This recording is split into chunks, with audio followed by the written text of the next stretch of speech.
à tous et bienvenue sur Makertronic. Aujourd'hui, je vais vous apprendre à calibrer le flow du filament sur votre imprimante 3D.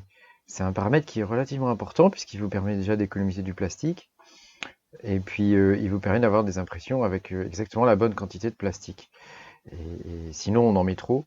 Et normalement, chaque filament est livré avec un paramètre euh, qui vous donne à peu près le débit que vous devez utiliser pour leur filament, précisément.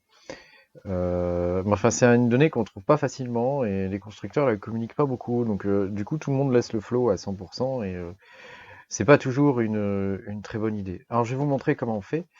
Déjà, on va aller sur Tinkercad. Euh, hop.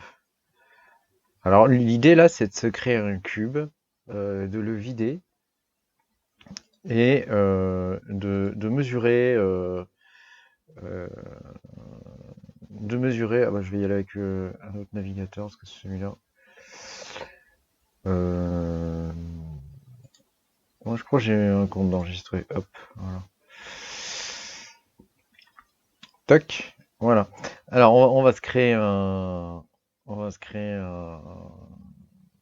petit cube. Donc, on va faire conception 3D, créer une conception. Voilà. Alors, on va prendre juste un cube, comme ça.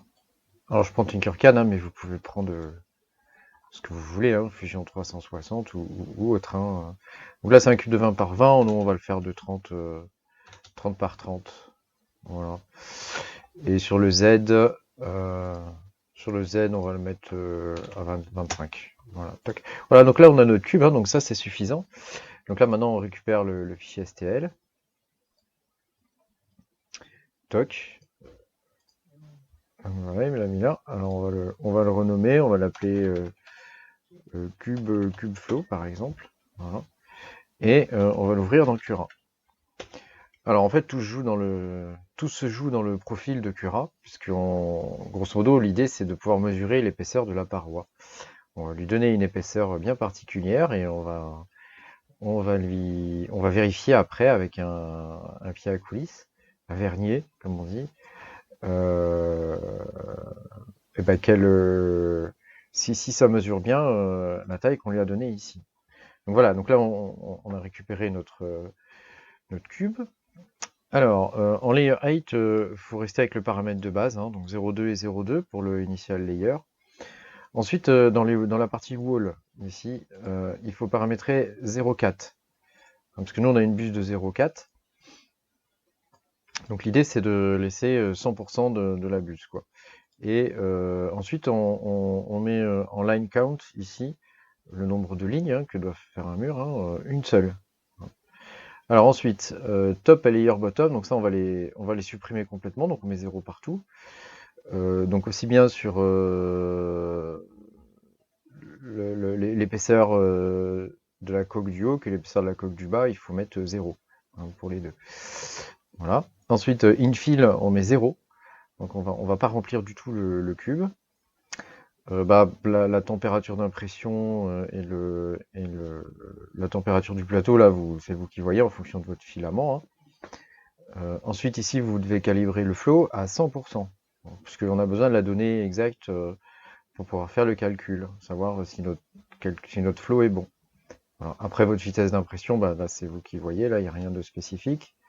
Et puis, pour la rétractation, de même. Voilà, il n'y a pas besoin de générer de support, hein, bien évidemment, et pas besoin de brim ou de skirt, etc.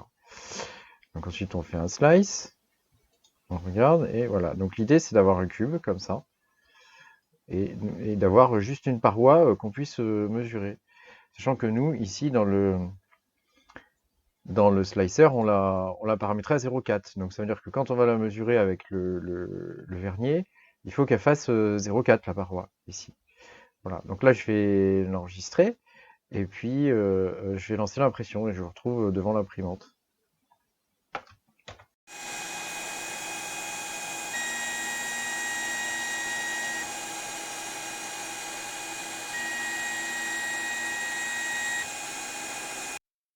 Voilà, donc là on va mesurer un peu le cube, on vérifie déjà l'aspect des faces, on prend notre vernier et puis on va mesurer. Donc là, sur la première face, on a 44, 45 à peu près. Sur la seconde face, on a ouais, 46, 45. Sur la troisième face, on a 45. Et sur la quatrième face, on a 45. Donc c'est plutôt pas mal parce que là, c'est assez régulier. Ouais, on arrive toujours aux environs de 45 à peu près, 44, 45 dans ces eaux-là, 46. Donc c'est plutôt pas mal. Donc maintenant, on va calculer le flow. Donc on a vu qu'on avait 46, 45. Donc l'idée, c'est de faire une règle de 3. Donc faire une règle de 3, sachant qu'après, voilà, c'est pas une science exacte, hein, le flow. Hein. Donc on va faire 100 multiplié par 45. Ça nous donne 4500 qu'on divise par 0,4. Je me suis trompé, c'est pas ça. Voilà. Et voilà. Donc on recommence. Donc on va faire 100 multiplié par 0,45 divisé par 0,4. Voilà, ça nous donne 112,5. Donc grosso modo, ça veut dire que ce qui est intéressant, c'est le 12. Hein. Donc comme sur Cura, on a 100%, bah, il faut soustraire 12 en gros. Donc ça nous donne un flow d'à peu près 90. Hein.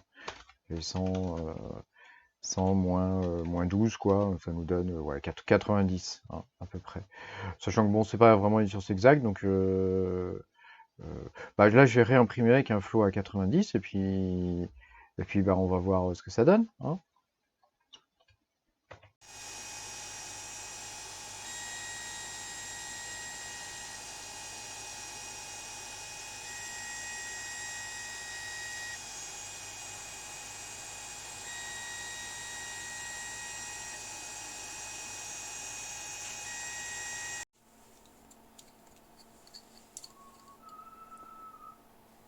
Donc, 41, c'est bon.